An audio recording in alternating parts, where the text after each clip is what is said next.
আসসালামু আলাইকুম। সবাইকে শুভেচ্ছা জানাচ্ছি। মাসুম মাহবুব দেখছেন সন্ধ্যাকালীন লাইভ সেশন। বেশ কিছু গুরুত্বপূর্ণ খবর আছে আপনাদের জন্য। আ ভারতের পশ্চিমবঙ্গ থেকে অনেকগুলো কমেন্ট এসছে। আপনাদের নির্বাচন কেমন হয়েছে একটু কমেন্টে আমাকে জানান। দাদা জিতবে না দিদি জিতবে? একটু আপনাদের কাছ থেকে শুনতে চাই। যারা দেখছেন পশ্চিমবঙ্গ থেকে আমাকে একটু কমেন্ট করে জানাবেন। পাশাপাশি কুয়েত থেকে দেখছেন, সন্দ্বীপ থেকে দেখছেন, মালয়েশিয়া থেকে দেখছেন, বরিশাল উজিরপুর থেকে দেখছেন। ওকে, দর্শক। আজকে আমি বেশ কিছু গুরুত্বপূর্ণ খবর দিতে চাই। তার মধ্যে ১ম খবরটি হলো এবার হরমুজ প্রণালীতে ওমানকে সাথে নিয়ে মার্কিন যুদ্ধ বিমানকে তাড়াবে ইরান। ঘোষণা চলে এসছে। ২য় গুরুত্বপূর্ণ খবরটি হলো ডোনাল্ড ট্রাম্প একটা ছবি পোস্ট করেছেন তার ট্রুথ সোশ্যালে। যেটা ইঙ্গিত দিচ্ছে ডোনাল্ড ট্রাম্প একটা বড় যুদ্ধ করতে চান ইরানের বিরুদ্ধে। সেই ছবিটিকে নিয়ে বিশ্লেষণ করতে চাই। কি চাইছেন তিনি? পাশাপাশি ইরানের কাছে কিভাবে পরাস্ত হচ্ছে আর কিভাবে ইরান পুরো যুদ্ধ কৌশলটাতে আমেরিকাকে পরাস্ত করছে। মাসুম ভাই, তুরস্কের সংবাদ আপনি দেন না কেন? তুরস্কে বড় কোনো ইভেন্ট থাকলে অবশ্যই আমি দেওয়ার চেষ্টা করব ভাই। দর্শক, যে খবরটি দিয়ে আমি শুরু করতে চাই, হরমুজ প্রণালী। বারবারই হরমুজ প্রণালী এখন আলোচনার কেন্দ্রে চলে আসছে। আমেরিকা ইরানকে এখানে আটকে দিয়ে যেকোনোভাবে গেম তার পক্ষে নেবার চেষ্টা করছে। কোনোভাবেই ইরান আমেরিকাকে এখান থেকে তাড়াতে পারছে না। আব্বাস আরাকচি ৭২ ঘন্টায় ৩ দেশে ৪ বার সফর করেছেন। ৩ দেশে ৪ বার সফর করেছেন। এখন বলেন ৩ দেশে ৪ বার সফর করে কিভাবে মানুষ? একটা প্রশ্ন আসতে পারে না যে ৩ টা দেশে মানুষ ৪ বার সফর করে কিভাবে? আসেন সেটাও আপনাদেরকে বলি। আমি বলেছি একাধিকবার, যারা আজকে নতুন ঢুকেছে তাদেরকে আবার বলি। আগে ডোনাল্ড ট্রাম্পের এই ছবিটা দেখেন। No more mister nice guy. দেখতে পাচ্ছেন আপনারা? আমাদের ডোনাল্ড ট্রাম্প কাক্কুর একটা সোশ্যাল মিডিয়া অর্থাৎ ট্রুথ সোশ্যালে দেয়া একটি হুমকি। এই ছবিটিতে দেখছেন ডোনাল্ড ট্রাম্প একটা আধুনিক অস্ত্র হাতে দাঁড়িয়ে, পেছনে ইরানের গুরুত্বপূর্ণ স্থাপনাতে বোম্বিং হচ্ছে। পাশে no more mister nice guys, পাশে মার্কিন যুক্তরাষ্ট্রের পতাকা। আপনারা দেখছেন ক্লিয়ার। আসেন ছবিটা নিয়ে আগে বিশ্লেষণ করি। আ মিস্টার ট্রাম্প যখন ইরানের প্রস্তাব পেলেন, সেখানে ইরান নিউক্লিয়ার ইস্যুতে কোনো আলোচনা করতে রাজি না। এটা ট্রাম্প এবং তার যুদ্ধ ক্যাবিনেটের মাথা নষ্ট হয়ে গেছে। কেন ইরান নিউক্লিয়ার ইস্যুতে কথা বলতে চায় না? ইরান যে প্রস্তাবনাগুলো পাঠিয়েছে আমেরিকার কাছে, যে তারা কি, কি বিষয়ে আলোচনা করতে চায় বা আলোচনা করতে পারে, যদি মার্কিন যুক্তরাষ্ট্র সম্মত থাকে, তাহলে এই বিষয়গুলোতে আলোচনা হতে পারে। এরকম কিছু নথি বা প্রস্তাবনা ইরান পাঠিয়েছে আমেরিকা পাকিস্তানের মাধ্যমে আমেরিকায়। ট্রাম্প সেই প্রস্তাবনাগুলো দেখে খুবই অসন্তুষ্ট হয়েছেন, অখুশি হয়েছেন, ক্ষিপ্ত হয়েছেন। তিনি পাকিস্তানের মাধ্যমে ইরানকে আবার বার্তা দিয়েছেন যে, আমরা এই বিষয়গুলোর আগে নিউক্লিয়ার ইস্যুতে কথা বলতে চাই। তবে আমি আমার রেড ফোনের, লাল টেলিফোনের পাশে বসে আছি। আমি অপেক্ষায় আছি একটি টেলিফোন আসুক আমার কাছে ইরানের পক্ষ থেকে। ইরান শুধু ফোন করে আমাকে বলুক তারা কি চায়। মানে ট্রাম্প চাচ্ছে ইরান তার কাছে নত হোক। বড় ভাই যখন ছোট ভাইয়ের হাতে ধোলাই খায়, তখন বড় ভাই চায় সে একবার সরি বলুক আমাকে এট লিস্ট। ট্রাম্পের অবস্থাটা সেরকম। একবার সরি বলুক ইরান আমাকে। যদিও আমি ইরানকে মেরেছি, কেটেছি, হ্যাঁ? সবকিছু করেছি। আমি তো বড় ভাই। তো ইরান আমাকে সরি বলে না কেন? আর ইরান কথা হলো, "তুই আমাকে অন্যায়ভাবে মারছিস। তুই তো আর আমার আপন বড় ভাই না। তুই ইসরাইলের বড় ভাই। তো তুই এখন আমাকে সরি বলাবি নাকি তুই সরি বলে আমার কাছে যে আমার সাথে যে অপরাধ করছিস সেটা স্বীকার করবি?" তো ইরানকে মার্কিন যুক্তরাষ্ট্র প্রস্তাব পাঠিয়েছে যে, আ "তোমরা যে প্রস্তাবনাগুলো পাঠিয়েছ এটা হবে না। আমরা কথা বললে নিউক্লিয়ার ইস্যুতে কথা বলব।" তো ইরানের আ উচ্চপদস্থ ডেলিগেটরা বলল যে, "আমাদের সময় লাগবে।" কারণ এই প্রস্তাব পাঠিয়েছে মুস্তফা খামেনি। তো এই প্রস্তাবগুলো এখন আমরা মুস্তফা খামেনির কাছে পাঠাবো, তিনি সেটা মূল্যায়ন করে সিদ্ধান্ত নেবে তিনি কি করবেন। আর মুস্তফা খামেনি চিকিৎসাগত কারণে, নিরাপত্তাগত কারণে তিনি এখন যেখানে সেখানে থাকছেন না, তিনি খুব সেন্সিটিভ জোনে, সংরক্ষিত স্থানে আছেন, তার অবস্থান আমরা সবাই জানিও না। সো তার কাছে এই প্রস্তাবনাগুলো পাঠাতে এবং তার উত্তর পেতে আমাদের কদিন সময় লেগে যাবে।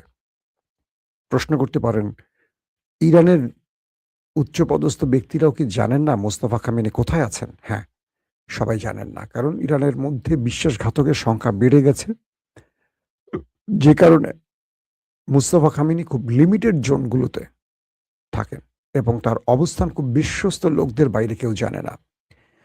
তিনি তার কোনো নির্দেশনা থাকলে বিশ্বস্ত লোকের মাধ্যমে আইআরজিসি কিংবা রাষ্ট্রের কাছে পাঠান এবং রাষ্ট্র সেটাকে বাস্তবায়ন করে। কিন্তু সেই কেউ চাইলে, একজন আইআরজিসির কমান্ডার চাইলেই তার কাছে যেতে পারবে না। নির্দিষ্ট ব্যক্তি আছে, ওই ব্যক্তির বাইরে কেউ যেতে পারবে না। নির্দিষ্ট রাষ্ট্রীয় কর্তারা আছেন, কেবল অল্প কিছু মানুষের কাছে তার অ্যাক্সেস আছে, এমনটি ইরানের পক্ষ থেকে বলা হয়েছে। তো ইরান আমেরিকাকে বলছে, আমরা এই প্রস্তাবগুলো পাঠাবো মুস্তফা খামেনির কাছে, তিনি যিনি যে নির্দেশনা দিবেন সেই আলোকে কাজ হবে। এখন তাহলে ট্রাম্পের অপেক্ষার পালা মুস্তফা খামেনির জন্য। এই যে ছবিটি আপনাদের দেখালাম, no more mister nice guy, এটি দিয়ে আমেরিকা আসলে কি বোঝাতে চেয়েছে? মূলত আমেরিকা এটি দিয়ে বোঝাতে চেয়েছে, বা ডোনাল্ড ট্রাম্প এটি দিয়ে দুটো জিনিস বুঝিয়েছে। এক, তিনি অসুস্থ মানুষ। পৃথিবীর কোনো প্রেসিডেন্ট এইরকম ছবি বানিয়ে, আর্টিফিশিয়াল ইন্টেলিজেন্সের সহযোগিতা বা গ্রাফিক্সের সহযোগিতা ছবি বানিয়ে কেউ তার সোশ্যাল মিডিয়ায় পোস্ট করে? একটা বন্দুক হাতে নিয়ে একজন প্রেসিডেন্ট দাঁড়িয়ে আছে, পেছনে ধ্বংসযজ্ঞ বা বোম্বিং এর দৃশ্য। যিনি শান্তিতে নোবেল পাওয়ার জন্য নোবেল কমিটির কাছে হাত পেতে বসে আছেন, বিভিন্ন দেশের কাছে সুপারিশ চাচ্ছেন যে তোমরা একটু নোবেল কমিটির কাছে সুপারিশ করো, আমার একটা নোবেল খুব দরকার। সেই ব্যক্তি ধ্বংসযজ্ঞের জন্য বা ইরানকে পুরোপুরি ধ্বংস করে দেবেন, ইরানকে আর কোনো রিটার্ন পজিশনে আসতে দেবেন না, হুমকি দিয়ে এই ছবি পোস্ট করেন। তিনি কি করে নোবেল চান শান্তির জন্য? এই ছবিটির পর রীতিমতো সোশ্যাল মিডিয়াতে, বিশ্ব গণমাধ্যমে ব্যাপক নেতিবাচক, কি বলবো, মনোভাব বা নেতিবাচক নানান রকম কমেন্ট আসা শুরু করেছে।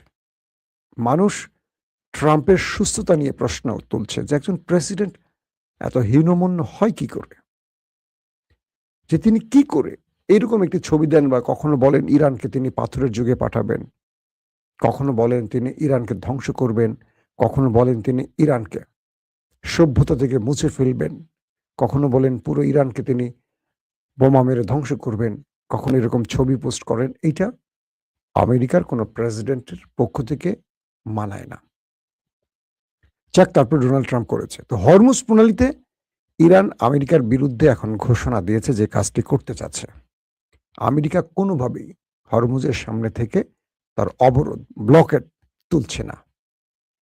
তো ইরান এখন ওমানকে নিয়ে মাঠে নামবে, বলছে যে আগামী কয়েক ঘন্টার একটা সময় বেঁধে দিয়ে আমেরিকাকে বলছে যে তোমরা যদি এই সময়ের মধ্যে এখান থেকে না যাও, তাহলে তোমাদের উপর আমরা স্ট্রাইক শুরু করব। অর্থাৎ আমেরিকাকে বলে দিচ্ছে যে তোমরা আমার এই ভূমি থেকে, আমার এই জলরাশি থেকে, আমার এই আকাশ থেকে, আমার এই অঞ্চল থেকে তোমাদের চলে যেতে হবে। যদি না যাও, তাহলে আমরা তোমাদের উপর স্ট্রাইক শুরু করব, মিসাইল এবং ড্রোন। এবং এই জন্য ইরান তার বাহিনীকে প্রস্তুত করেছে। এখন যদি ইরান হরমুজ প্রণালীতে আমেরিকার ওয়ারশিপের সাথে যুদ্ধে জড়িয়ে পড়ে, তাহলে আমরা দেখব সম্মুখ আরেকটি যুদ্ধ। এতদিন দেখেছি এক দেশ আরেক দেশে বসে মিসাইল, ড্রোন, যুদ্ধ বিমান দিয়ে অ্যাটাক করেছে। এখন আমরা হরমুজে দেখব ইরানি নেভি, মার্কিন নেভি সম্মুখ লড়াই করছে, আর আকাশ থেকে মিসাইল, ড্রোন এগুলো বা এয়ার স্ট্রাইক চলছে। অর্থাৎ যুদ্ধটা বন্ধের দিকে এগুচ্ছে, নাকি যুদ্ধটা আরো বৃহৎ আকারে ছড়িয়ে পড়ছে? মিডল ইস্টের বিভিন্ন বিশ্লেষকরা বলছেন এই যুদ্ধটা এখন বড় আকারের দিকে যাচ্ছে, কারণ সৌদি এবং আরব আমিরাতের মধ্যে দ্বন্দ্ব সৃষ্টি হয়ে গেছে, একটা তাদের মধ্যে উষ্ণ থেকে শীতল সম্পর্কের দিকে চলে যাচ্ছে এবং ওপেক ভেঙে যাচ্ছে বা ওপেকের ভেতর থেকে বেরিয়ে আসছে আরব আমিরাত। সৌদি আরবের সাথে এমবিজেড এর সাথে এমবিএস এর যে কিছুটা বন্ধুত্ব আমরা এতদিন গণমাধ্যমে দেখেছি, সেটা এখন প্রকাশ্যে আমরা লড়াইয়ের মাঠে দেখতে যাচ্ছি। আরব আমিরাত প্রকাশ্যে ইসরায়েলের পক্ষে দাঁড়িয়েছে, আর সৌদি আরব কৌশলগতভাবে মুসলিমদের যেহেতু মোড়ল রাষ্ট্র, কিছুটা কৌশল অবলম্বন করছে। কখনো চীন রাশিয়ার মাধ্যমে ইরানকে বার্তা দিচ্ছে যে বন্ধুত্ব করতে চাই, কখনো বোঝাচ্ছে আমেরিকাকে যে তুমি যদি শেষ করতে পারো ইরানকে করো, আর যদি না পারো তাহলে কেটে পড়ো, আমরা ইরানের সাথে সমঝোতা করে চলবো। এই অঞ্চলে আমাদের জন্য ইরানের চেয়েও বড় থ্রেট হলো ইসরায়েল। এটা কিন্তু সৌদি আরব বলছে। সৌদি আরবকে আমি ফুল বিশ্বাসঘাতক বলবো না, তবে বিশ্বাসঘাতক বা মুসলিম বিশ্বের বিস্ফোরা হিসেবে যেটাকে আমি বলি সেটা হলো আরব আমিরাত, যারা ইসরায়েলের সাথে সামরিক গোপন চুক্তিতে আবদ্ধ হচ্ছে। ইসরায়েলের আয়রন রুম যারা নিচ্ছে তার দেশের প্রতিরক্ষার নাম করে। এজন্য ইরান সর্বাধিক হামলা করেছে গালফ কান্ট্রির মধ্যে কিন্তু আরব আমিরাতে, ব্যাপক পরিমাণ অ্যাটাক করেছে আরব আমিরাতে। এবারও যদি যুদ্ধটা শুরু হয় আরব আমিরাতকে ল্যাংটা করে ছাড়বে ইরান, এটা কিন্তু ইরানের বড় বড় কমান্ডারদের বক্তব্য। তারা বলছে গালফ কান্ট্রি যেখান থেকে ইরানে হামলা হবে তাদের মানে একটা মারলে 4টা মারবো আমরা, আর যদি 4টা না মারতে পারে মিনিমাম আমরা 7-8টা মারবো। মানে একটার উত্তর হবে 4 থেকে 10টা ধরেন। তো ইরান কিভাবে তাহলে আরব আমিরাতকে এবার সাইজ করবে আমরা মোটামুটি অনুমান করতে পারি। তো এখন যেটা আমি বললাম আজকে প্রথম লাইভে, যে ওয়ার্ল্ড অর্ডার ভেঙে পড়ছে, আমেরিকার তার কন্ট্রোল থেকে বেরিয়ে যাচ্ছে, বা আমেরিকার কন্ট্রোল থেকে তার মিত্ররা বেরিয়ে যাচ্ছে। সৌদি আরব আমিরাতের মধ্যে ফ্যাকশন তৈরি হয়ে গেছে। অন্যদিকে ওমান ইরানের পক্ষে দাঁড়িয়েছে, যদিও ভেতরে তারা আমেরিকাকেও ম্যানেজ করে চলার চেষ্টা করছে যাতে করে একটা মধ্যস্থতায় বড় পার্ট হতে পারে। আবার ওমানে যেটা বলছে 72 ঘন্টার মধ্যে ইরান 4টি দেশ সফর করেছে। প্রথম পাকিস্তান সফর, দ্বিতীয় ওমান সফর, তারপর ওমান থেকে আবার পাকিস্তান সফর, পাকিস্তান থেকে আবার রাশিয়া সফর। 3টি দেশে 4 বার 72 ঘন্টা ইরানের পররাষ্ট্রমন্ত্রী আব্বাস আরাকচি সফর করেছেন, এবং এই সফরটি ছিল সম্পূর্ণ মানে কি বলবো যে ইরানের জন্য একটি স্বার্থ বিজয়ী, মানে যেটা ইরান চাইতেছে সেটাই ইরান অর্জন করেছে। পাকিস্তান থেকেও পেয়েছে, ওমান থেকেও পেয়েছে, রাশিয়া থেকে পেয়েছে, এবং রাশিয়া স্পষ্ট বলেছে আমরা ইরানের পাশে আছি, ইরানের যে কোনো প্রবলেমে আমরা ইরানকে সহযোগিতা করতে প্রস্তুত আছি। কে বলছে? Vladimir Putin. এই বক্তব্যটিতে আমরা এইটুকু বুঝতে পেরেছি ডোনাল্ড ট্রাম্পের গলা আরো শুকিয়ে গেছে, কারণ আসছে লড়াইটা, যেটা আসতে পারে শীঘ্রই, যে লড়াইটা শুরু হতে পারে, সেখানে প্রকাশ্যে মাঠে নামতে পারে ইরানের হয়ে রাশিয়া। এখন আমেরিকা যে কাউকে সহযোগিতা করতে পারে, সমস্যা নাই, কিন্তু ইরানকে কেউ সহযোগিতা করলে তাকে স্যাংশন দেয়া হবে, নিষেধাজ্ঞা দেয়া হবে। মানে পুরো পৃথিবীর ওয়ার্ল্ড অর্ডার যেন আমেরিকা এককভাবে কন্ট্রোল করতে চায়। তো এই ফর্মুলা থেকে এখন হরমুজ প্রণালীতে আমেরিকা আর ইরান মুখোমুখি হতে যাচ্ছে। যে কোনো ভাবে ইরান আমেরিকাকে এখান থেকে তাড়াবে, কারণ ইরানের যে ট্যাঙ্কার আছে, জাহাজগুলো আছে পরিবহন করে মালামাল, তেল, জ্বালানি, এগুলোকে বারবারই বাধা সৃষ্টি করছে আমেরিকার। আমেরিকা নতুন করে আজকে আবার তার বাহিনীকে বলেছে আরো ওয়ারশিপ নিয়ে আসো, আরো আমার কমান্ডো নামাও, প্রয়োজনে ইরানের একটি জাহাজও যেন যেতে না পারে। তার মানে কি আমেরিকা আরো অ্যাগ্রেসিভ হচ্ছে, ইরান তার ডবল অ্যাগ্রেসিভ হচ্ছে। এর মাধ্যমে হরমুজ প্রণালী আরো উত্তপ্ত হয়ে উঠছে। এখন ইউরোপের সাথে আমেরিকার পুরো বেজে গেছে লড়াই। ইউরোপ ট্রাম্পকে মানে কি বলে অসুস্থ বলছে। মার্কিন কি বলে জার্মান চ্যান্সেলর পর্যন্ত মোটামুটি কটূক্তি করেছে ট্রাম্পকে নিয়ে, এবং অন্যান্য দেশগুলো আস্তে আস্তে ট্রাম্পের অসুস্থ নিয়ে প্রকাশ করছে। এদিকে মার্কিন সাবেক একজন গুরুত্বপূর্ণ সেনা অফিসার বা মার্কিন যুক্তরাষ্ট্রের নিরাপত্তার উপর যিনি কাজ করেন এমন একজন ব্যক্তি বলেছেন ইরানকে মোকাবেলায় আমাদের যথেষ্ট অস্ত্র হাতে নেই।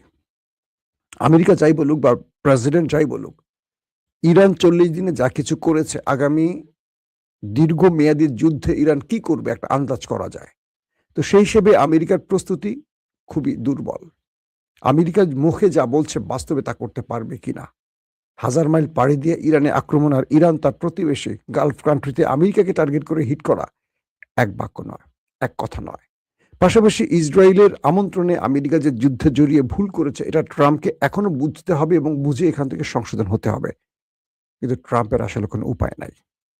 ট্রাম্প যুদ্ধ থেকে বেরিয়ে যেতে চান কিন্তু পারছেন না। কারণ ইরান তাকে বের হতে দিচ্ছে না। ইরান তার কোনো শর্ত মানছে না। একটা শর্ত মানতে হবে।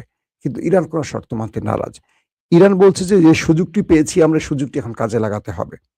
দীর্ঘ ৪০-৪৫ বছর ধরে আমাদের উপর যে নিষ্পেষণ নির্যাতন চলেছে, আমাদেরকে নিষেধাজ্ঞা দিয়ে অর্থনীতির যে ১২টা বাজিয়েছে, এখান থেকে আমাদের ফিরে আসতে হবে।